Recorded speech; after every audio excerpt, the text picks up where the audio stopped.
No, Annabeth. Stay. What if Gen V Season 2 had ended differently? Not with Homelander's shadow reclaiming the story, but with the students of Godolkin finally stepping out from under it. The finale we got was shocking, powerful, and visually stunning, but it also left fans divided. After a season full of raw emotion, trauma, and identity struggles, the show's ending felt like it bowed to the boys' mythology instead of fulfilling its own. So let's imagine how Gen V Season 2 could have ended. A version that keeps all the chaos and intensity, but gives the story back to the young heroes who earned it. Picture this. The finale opens just like it did, the campus in chaos, the students divided, the truth about Vought leaking through the cracks. Marie, Jordan, Cate, and Andre have all reached their breaking point. Each of them has been manipulated, lied to, and reshaped by a system built to control them. But instead of the story splintering into despair, this alternate ending leans into rebellion. Instead of the kids being victims of another cover-up, they take control of the narrative for the first time. Marie stands in the middle of the Godolkin courtyard, blood swirling around her like a storm.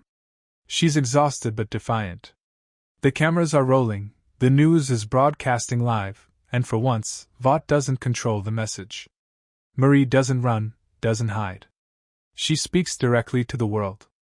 She tells them everything, about the woods, the experiments, the manipulation, and the lies.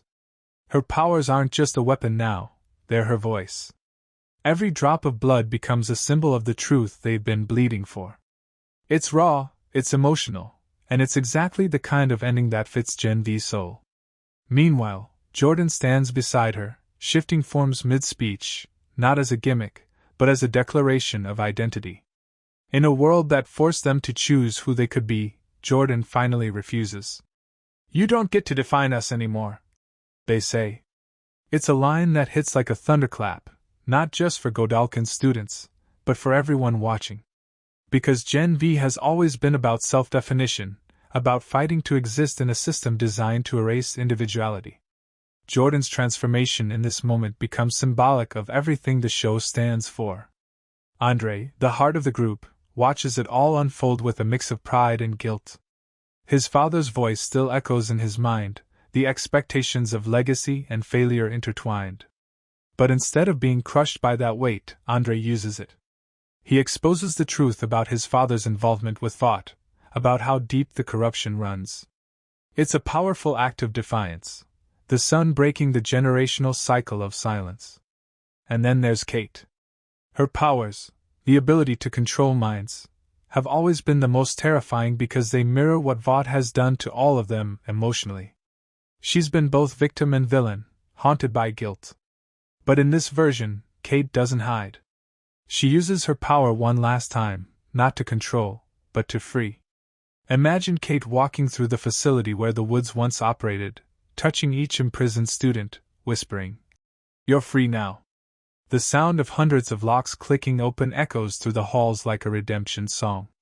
This version of the finale wouldn't erase the pain or the chaos. It would redefine it. The group isn't united because they won, but because they chose to stop being controlled. The season ends not with another act of domination, but with an act of rebellion that feels earned. Now imagine how Homelander's presence could have been handled differently. Instead of crashing into the finale like a deus ex machina of destruction, his influence could have loomed as a threat rather than an interruption. Picture the final moments after Marie's speech, the crowd watching, the world reacting, and then, a broadcast cuts in. Homelander appears on every screen, smirking, his voice dripping with menace. "Kids these days think they can play hero," he says. "Let's see how long that lasts." That's it. No direct confrontation. No reassertion of his physical dominance.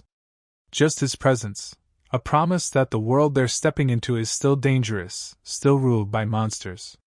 It's quieter, but more chilling.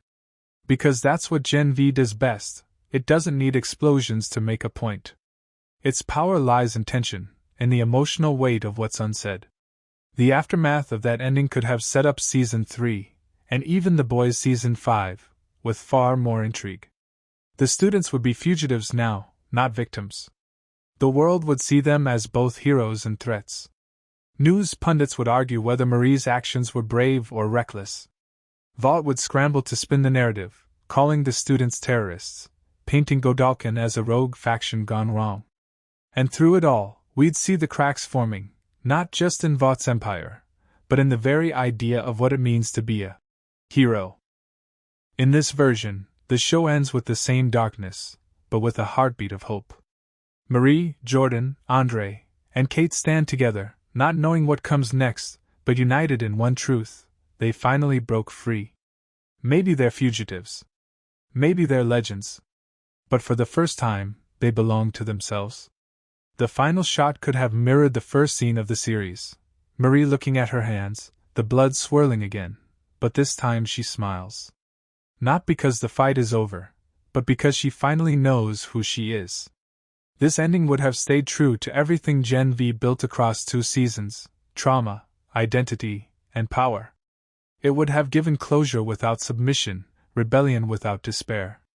It would have made Marie the face of a generation of supes trying to define themselves outside Vaught's control, the anti-Homelander, not by force, but by conviction. That's the difference between the finale we got and the one we could have had. The real ending gave us a reminder of who runs this universe. The alternate one would have shown us who might one day take it back. Because Gen V isn't just a story about powers, it's a story about voice. And the perfect ending would have let those voices finally be heard. So maybe Season 2 didn't close the way fans hoped, but that's the beauty of storytelling. Sometimes the what-ifs reveal the heart of a show better than any official finale ever could. And if Gen V ever dares to follow through on the rebellion it's been teasing, then maybe, just maybe, that alternate ending isn't so far away after all.